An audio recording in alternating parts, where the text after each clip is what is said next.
El día de ayer, yo les platicaba del ratoncito, ¿se acuerdan?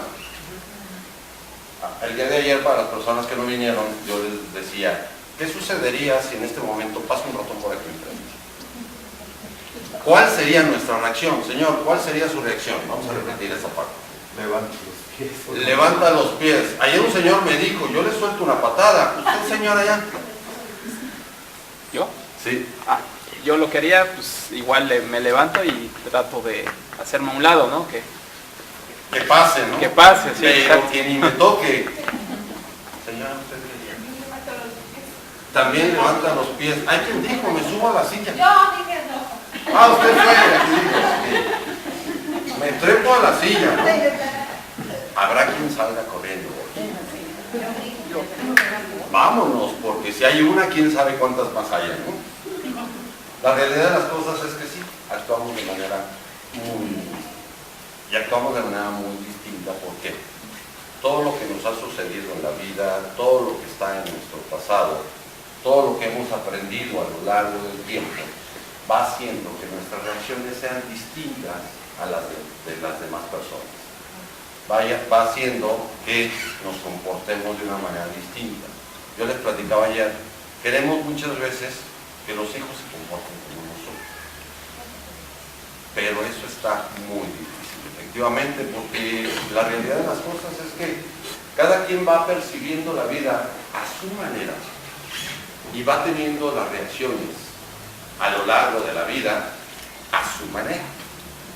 Entonces queremos que se comporten ellos de una manera cuando ellos, por su lógica, por sus conocimientos, por su historia, se comportan totalmente de otra manera. Entonces, de ahí vamos a entrar un poquito al tema de lo que es programación neurolingüística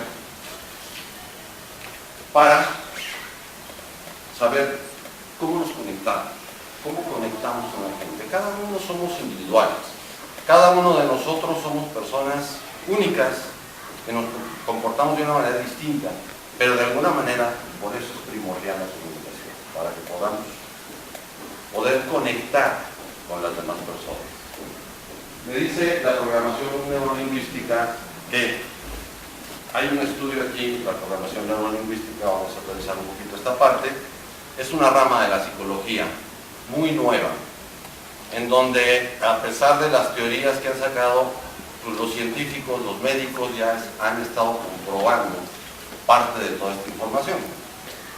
La información que nosotros recibimos a lo largo de nuestra vida se comprende en los 5 sentidos: tacto, vista, oído, olfato y gusto.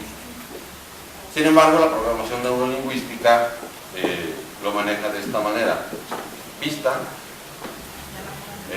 oído, y las demás las maneja como kinestésicas o kinésicas o sensoriales, que serían olfato, gusto y tacto.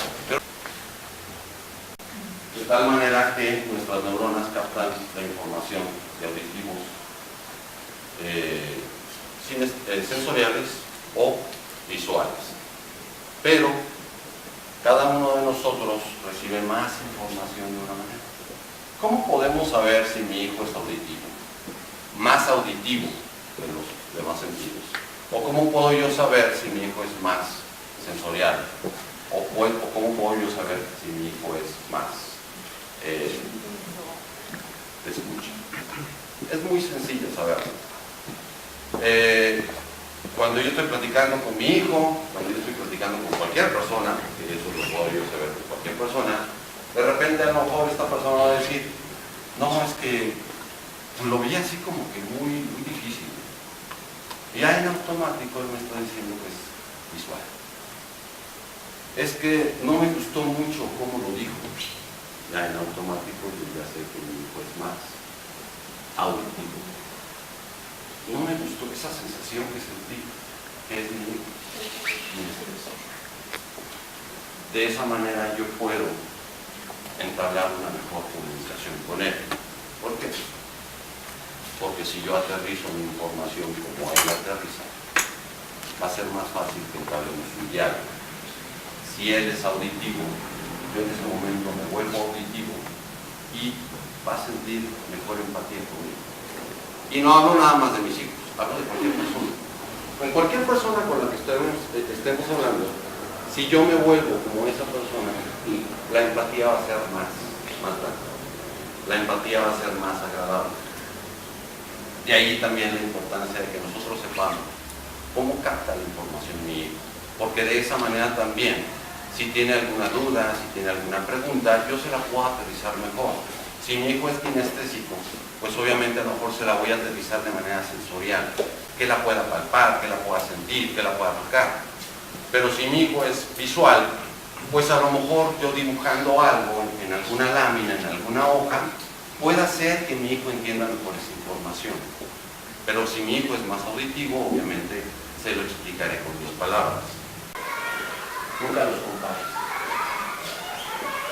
¿Ve a tu hermano? Qué bueno es para las matemáticas. Y mira tú, ve tus calificaciones. Su hermano es bueno para las matemáticas. No todos nacimos saliendo buenos para las matemáticas. No todos somos excelentes en las matemáticas. No podemos comparar a un hijo con otro, cuando a lo mejor mi otro hijo es muy bueno para dibujar. Y entonces, ¿por qué le voy a exigir al otro que también dibuje muy bien? Él es bueno para las matemáticas, mi otro hijo es bueno para el dibujo. No los puedo comparar.